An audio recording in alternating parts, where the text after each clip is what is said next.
Montana Territory, September 1878.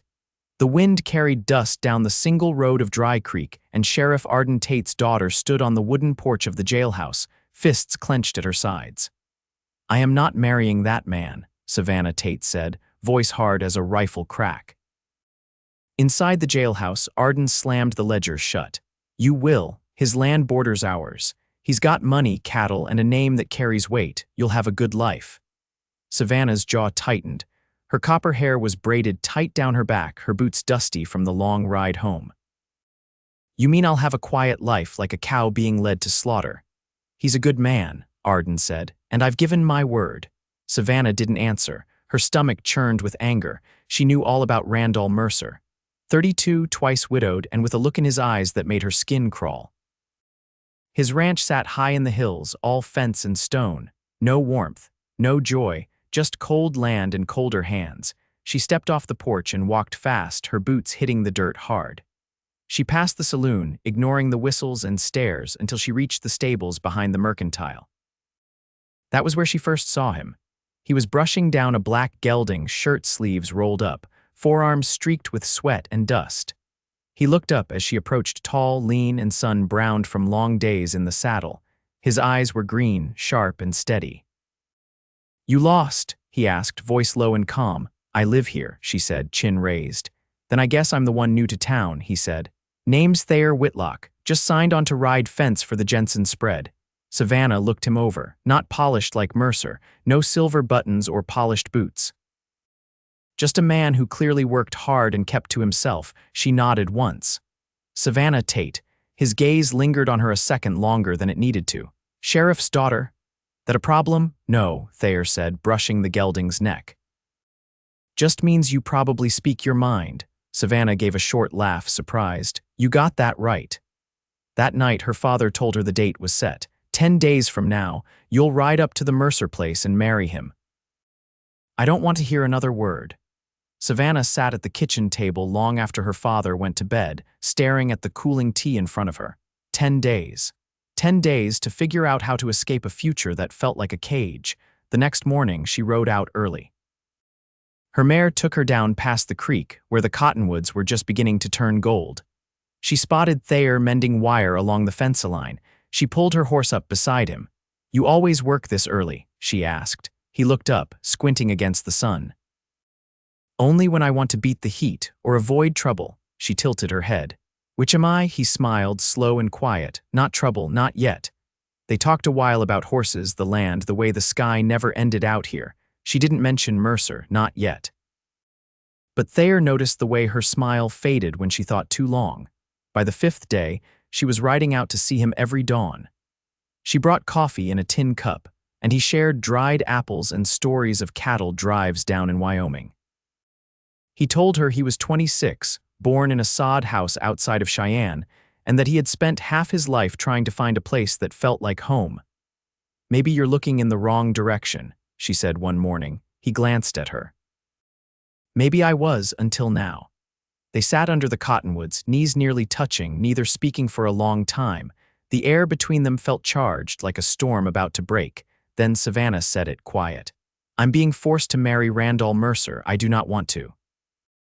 I need to get out before it is too late." Thayer's jaw tensed. "Does he know you're against it?" "My father doesn't care." He was quiet a moment, then spoke. "You do not deserve that. What do you want?" Savannah looked at him. "To be free to choose. To feel safe." Thayer reached out, slow and careful, and touched her hand. "You are not alone, Savannah." On the 7th day, Mercer came to town. He walked straight into the sheriff's office and shook Arden's hand. "I want to speak to the girl." When Savannah stepped inside, Mercer looked her over like she was livestock. "You will make a fine wife. I expect obedience and hard work. My home is not for weak women." Savannah said nothing. But that night, she packed a small satchel and left a note on the table. She rode fast, heart pounding, to the Jensen ranch. Thayer was asleep in the bunkhouse when she knocked. He opened the door half-dressed, hair tousled, eyes wide. "Savannah, I need help," she said. "Please." He did not ask questions, just pulled on his boots and saddled his horse. They rode out into the dark hills, past whispering trees and empty fields. At first light, they reached a small abandoned trapper's cabin. Thayer lit the fire and laid out a blanket. You can rest here, he said. No one will find us. She sat down, shivering. I cannot go back. You will not, Thayer said. Not unless you choose it. Savannah looked at him, her eyes tired but steady. Why are you doing this? He knelt beside her. Because I care about you, because I see you, and I want you to be free. Her hand found his. I feel safe when I am with you. They stayed hidden 2 days. On the second night, as the fire crackled and the wind howled outside, Savannah leaned into him. He wrapped his arms around her, holding her close. It was not rushed, not desperate, just quiet, steady warmth. She whispered against his chest, I think I was waiting for you, Thayer. He pressed a kiss to her hair. And I would wait a lifetime for you. By the third morning, they knew they could not run forever. Savannah stood by the window, watching the sun rise over the hills. I will not hide, she said. I will not be owned, Thayer nodded. Then we faced them together. They rode back into Dry Creek as the noon bells rang. Arden stood on the jailhouse steps, eyes going wide. Mercer was there too, red-faced and yelling. But Savannah stepped down from her horse and stood tall beside Thayer. I will not marry him, she said. I choose my own life, and I choose Thayer. Mercer lunged, but Thayer was faster. He stepped between them, fist connecting hard with Mercer's jaw. The man crumpled in the dust. Arden stared at his daughter. You would throw away everything for a cowboy. Savannah didn't flinch. No, I am choosing everything. Thayer reached for her hand. She is not alone anymore. The sheriff looked at them both, saw the fire in his daughter's eyes, and something in him cracked. He sighed once, deep and heavy.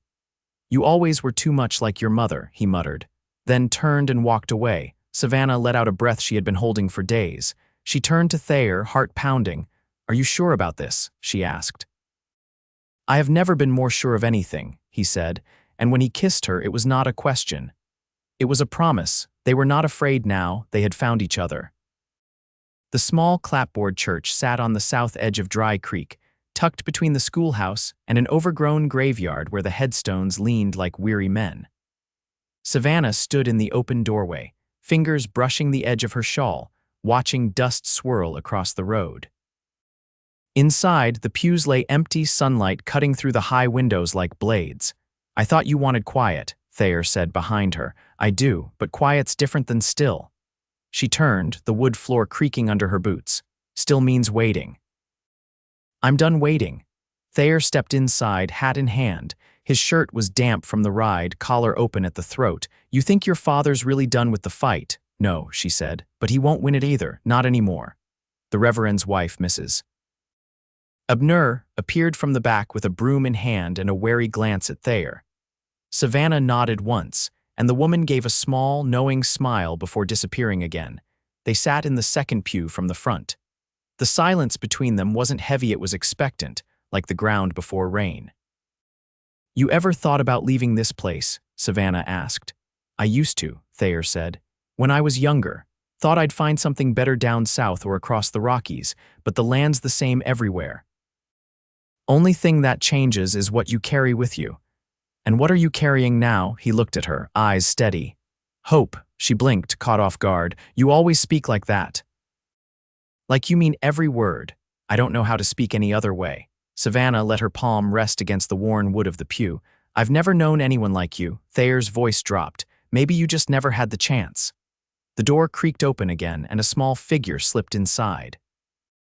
It was Lucius, the blacksmith's boy, with a note in hand. He crossed the aisle, gave Savannah a half nod, and handed her the folded paper before leaving without a word. She opened it. Her eyes scanned the scrawled lines, then she stood. My father wants to meet tonight. Behind the old mill, Thayer rose with her. You want me there? No, she said. I need to end this myself. Twilight fell slow, painting the sky in streaks of plum and blue. Savannah rode alone, her mare's hooves soft against the packed dirt. The old mill crouched near the river, its wheel long stilled, ivy climbing the stone like fingers. Arden waited, coat unbuttoned, hands clasped tight behind his back. He didn't speak as she dismounted. You sent for me, Savannah said, so speak. He didn't look at her. You're making a show of yourself. That's not what this is. No, he asked. Then why's everyone in town talking like I've lost control of my own kin? Because they know I'm not yours to control. He turned then, his face harsh in the fading light. I gave you a way to be safe. You gave me a cage. Arden's jaw worked. I made promises to the Mercers. Then you break them, she said.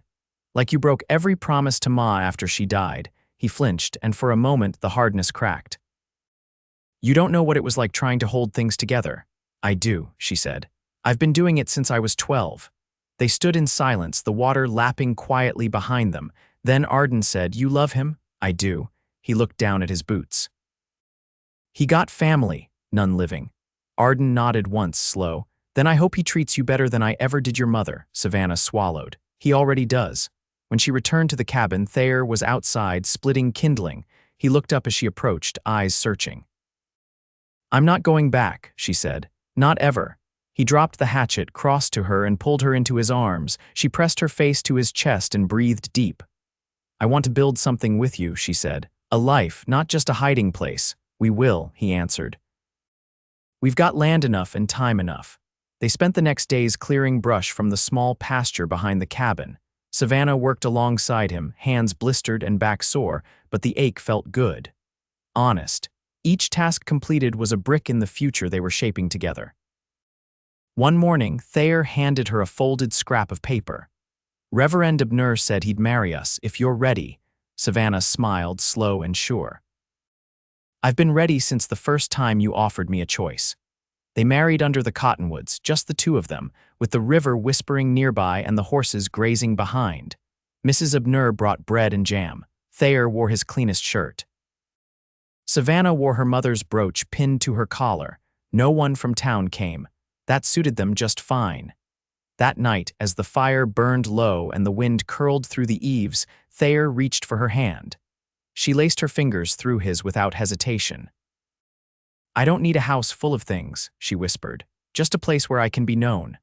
You're known here, he said, and loved. Outside, the moon rose over the hills, silver and silent. Inside, two people lay close, having chosen each other not in desperation, but in quiet certainty. Savannah tugged the last of the linens from the wash line just as the wind stiffened, pushing the scent of pine and damp earth across the clearing. The sky had gone flat and gray, the kind of sky that meant a storm was coming, though likely not before nightfall. She folded the cloth over her arm and glanced toward the field where Thayer was mending the far fence. His frame moved with a rhythm born of long practice, steady, without waste. He'd been out since before sunup, having noticed a section of posts leaning after last week's cattle drive passed over the hills. Savannah crossed the clearing with the folded linens and paused at the root cellar to drop them inside. When she reached the fence line, Thayer straightened and wiped his brow with the back of his wrist. You see that sky? I've been watching it since breakfast, she said. We'll have to pull in the chickens before dusk. He nodded, then reached for his hammer again. You still thinking about what you said yesterday, about the schoolhouse? I haven't let it go, she replied, crouching beside the fence to gather a coil of wire he'd dropped. The town's too small to draw a teacher from outside. And there's children enough to fill a room. You'd be good at it. He didn't look up as he spoke, tapping a staple into the post. You've got the spine to keep order and the patience to teach slow hands. Savannah studied the stretch of land beyond the fence-sparse prairie, pale and wind-stripped, but not without its beauty. It'd be something that's mine, not borrowed. Not handed down. Thayer paused, then turned toward her, his voice quieter. I'd never ask you to be less than what you want, she met his eyes, and I'd never ask you to carry more than you can. He gave a slight nod, then returned to work. The wind picked up again, rattling the wire between posts. Savannah stood, brushing dirt from her skirt. That evening, she rode into town alone, the mare's hooves muffled in the dust. The general store was near empty, the lamps just lit, and the clerk sweeping flour from behind the counter. She asked for ink, a ledger, and a small slate board, placing coins on the counter without waiting for pleasantries. As she tied the supplies to her saddle, a voice called from across the street. You're not avoiding me, are you? Savannah turned slowly. Helen Carver stood outside her father's smithy, apron dusted with soot, sleeves rolled past her elbows. She crossed the street with a practiced stride. I heard you married, quietly. Savannah offered a calm nod. We weren't looking for a gathering. Helen leaned against the hitching post. Folks are still talking. They always will. There was a pause, then Helen's tone shifted. You happy? Savannah's grip tightened slightly on the saddle horn. I didn't expect peace to feel like this. Like breathing without effort. Helen nodded once, then gestured toward the parcel tied behind the saddle. Starting a school? Trying to. Helen studied her a moment longer, then gave a single, approving breath. If you get it going, I'll send my youngest brother. He's too wild for his own good. As Savannah mounted, Helen called out, You ever need anything, ask. You're not as alone as you think. Back at the cabin, Thayer had already brought in the chickens and was stacking dry kindling by the hearth. Savannah stepped inside, the scent of wood smoke and fresh bread settling around her like a familiar shawl. She untied the bundle and set the supplies on the table. You want help? Thayer asked, watching her arrange the slate beside the ink. Only if you're planning to sit still long enough to learn your letters again. He gave a low chuckle and brushed his hands on his trousers. You planning to teach me too? You're not exempt, she said, setting the ink bottle straight. No one in this house gets to stop learning. Later, as the storm finally broke soft rain tapping against the windows, thunder-distant Savannah stood by the stove, spooning stew into 2 tin bowls. Thayer set out the bread without a word, then sat across from her. He broke the silence after a few bites. There's a man asked about work today, said he worked cattle over in Judith Basin, might be able to take some weight off if we bring in more heads. You trust him? Not yet, but I'll ride out with him next week, see how he handles himself. She nodded. If we're building something lasting, we'll need more hands. Thayer reached across the table and touched her wrist, calloused fingers warm. You think about that much, every day, she said. Not just the land or the cabin, the rest of it. A life that holds. His hand slid from her wrist to her palm. It already does. They ate in quiet, rain soft at the windows, fire low in the grate. Outside, the land drank deep from the storm, and inside, 2 people sat shoulder to shoulder, building something more than shelter, something rooted, growing. True, by early October, the first frost had crusted the troughs before dawn, leaving the porch steps slick and brittle underfoot. Savannah wrapped her shawl tighter and slipped into her boots, the tread of her steps muffled by the brittle grass. The schoolroom they'd cleared out in the back half of the old trapper's cabin stood ready, its walls patched and whitewashed, the single window letting in a spill of pale morning light. A few children would be arriving soon, ones whose parents had been watching with cautious interest, but hadn't yet spoken their approval aloud. Thayer came in from the barn, rubbing his hands together against the cold. I tightened the hinges on the door. Shouldn't catch any more when it swings. Savannah nodded. Thank you. I don't want anyone thinking this place is held together with luck. She's sound, he said, glancing over the room. You built something with your own hands. Folks'll see that. She set the slate boards in a tidy stack near the front. They'll bring their doubts, same as always, but I reckon I've got more patience for them than I used to. He leaned against the doorway, arms crossed. You've changed, so have you. Thayer looked out toward the hills behind the cabin where the sun was just clearing the ridge.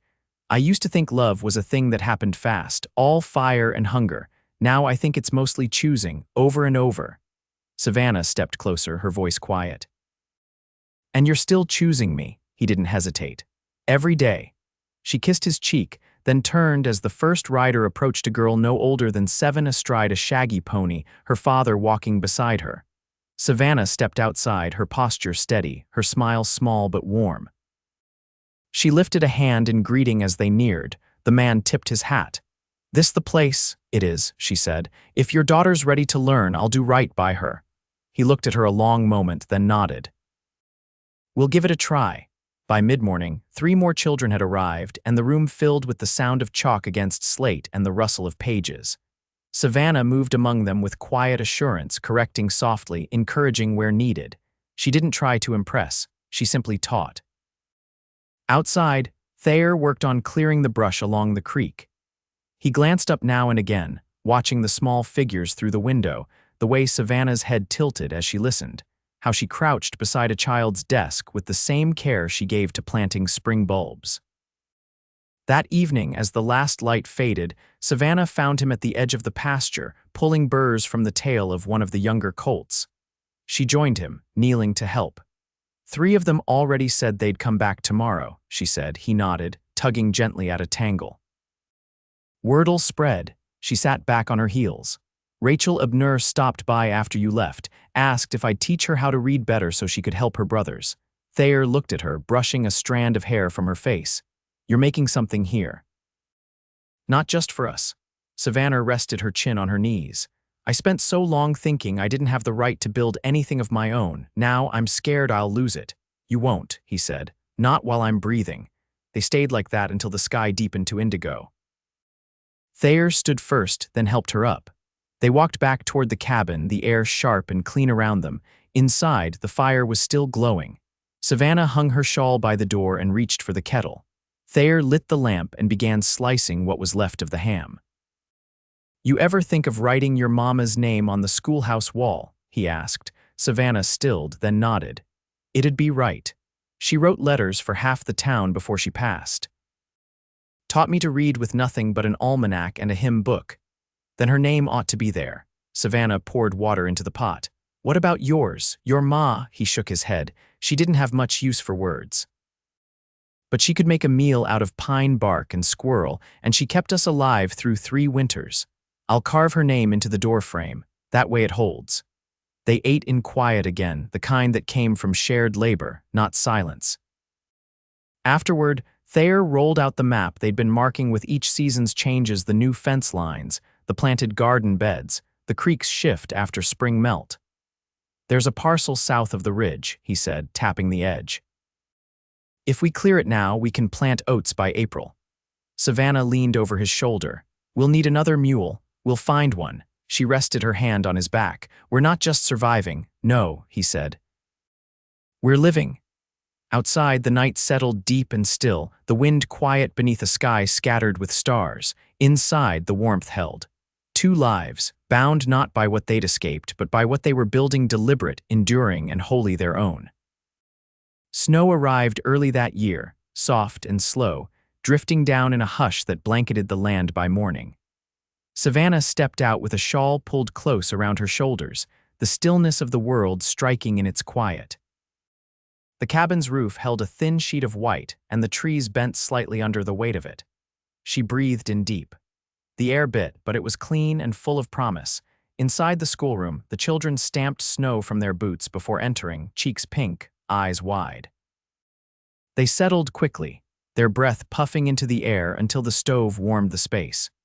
Savannah passed out folded paper and small quills she'd traded for last week, then crouched beside the youngest boy, showing him how to dip without blotting. As the lesson wore on, she caught sight of something through the window, a flash of dark movement against the snow. She stepped outside, leaving the older girl in charge, and found Thayer leading a sled stacked with cut wood and a small cedar tree bound in twine. He looked up. "Didn't think we'd find time for it, but the hills gave us one good one." Savannah touched the needles. "You cut this for the house, for you," he said. "Long as we've got a roof, we ought to mark the seasons." That night, they set the tree near the hearth. Thayer whittled small birds from scrap wood and tied them with thread. Savannah strung dried berries and stitched a star from leftover muslin. They didn't speak much, but the room grew warmer with each thing they added. When the tree stood dressed and finished, Thayer stepped back, rubbing his jaw. "Not bad," he said. "Looks like it belongs." Savannah turned toward him. "So do we."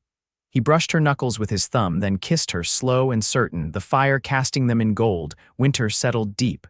Savannah taught through the cold. The stove kept burning with Thayer's steady hand. He hauled water and mended the barn door after a heavy wind took it loose. She began keeping a ledger of the children's progress, noting how fast they took to numbers, how slowly some turned letters into sounds. Thayer brought her a wooden box one evening, carved with her initials. "For the ledgers," he said. "Thought they ought to have a proper home." Spring thaw came gradual. The creek swelled and the earth turned soft beneath their boots. Fences sagged under meltwater, and Thayer walked the lines each morning, checking posts. One afternoon, Savannah met him near the south ridge where the land lay untouched, the grass just beginning to push through. "I've been thinking," she said, hands deep in her pockets. "If we plant oats there this year, next spring we could fence a portion for grazing. Let the main pasture rest." Thayer studied the slope. "That'd work, but it'll take hands." "I asked Helen Carver's brother if he'd trade labor for reading lessons," Savannah said. "He agreed." Thayer turned to her, eyebrows raised. "You planned that already. I know what we need. And I'm not afraid to ask for it." He smiled, slow and proud. "You've changed this place. So have you." In late May, the school term ended. Parents came for the first time, bringing bread and jars of wild plum jam. One brought a fiddle, and they cleared the benches to make room. Savannah danced once, barefoot in the packed dirt, her laughter rising above the notes. Thayer watched from the porch, arms folded, eyes soft when the music quieted and the children slept in bundled coats on their parents' laps. Thayer took her hand and led her behind the cabin. Fireflies blinked in the tall grass, and the air held that scent of early summer damp earth, green things growing. "You've done more than make a school," he said. "You made a home." She rested her head against his chest. "Because I had someone to build it with." He kissed her forehead, then her temple, then her mouth. The kiss deepened, not hurried but sure. When he pulled back, he held her gaze. "I want to build more with you, Savannah," he said. "A family, if you want it." She wrapped her arms around his waist. "I do." That fall, they planted winter wheat in the southern field. The schoolhouse gained 2 more students and a new stove, courtesy of the town's blacksmiths. Thayer fenced off a second pasture, and Savannah began sketching plans for a small library shelf, one that would hold the borrowed books Mr. Abner sent over from town. By the next spring, Savannah woke before dawn one soft morning and placed her hands over her belly. She waited for Thayer to stir, then whispered, "There's something I need to tell you." He listened without a word, then pulled her close, eyes damp, voice low. "You've given me everything I never dreamed I'd have." The years passed, slow and steady. The school grew, so did the farm.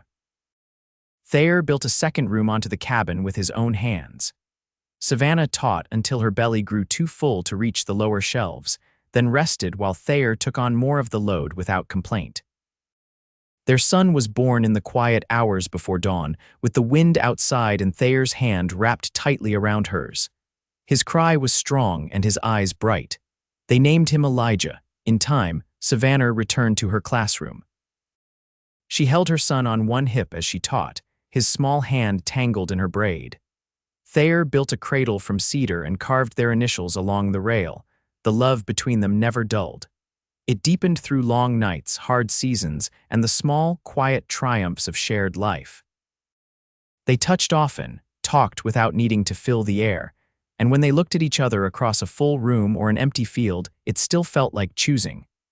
They grew old together in the house they built, surrounded by books, laughter, and the sound of their child running through the grass.